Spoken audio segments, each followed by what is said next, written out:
तो जैसा कि आप देख सकते हैं, क्योंकि आप अंधे नहीं हैं। एक टाइम था मेरे पास 100 रुपए भी नहीं थे। कोई टेंशन वाली बात नहीं है, आज भी नहीं है।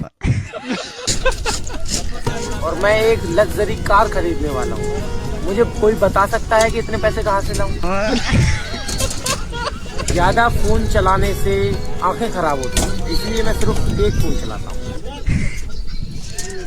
और मेहनत करता रहे मेरे भाई, एक दिन खुद ही हार मान जाए।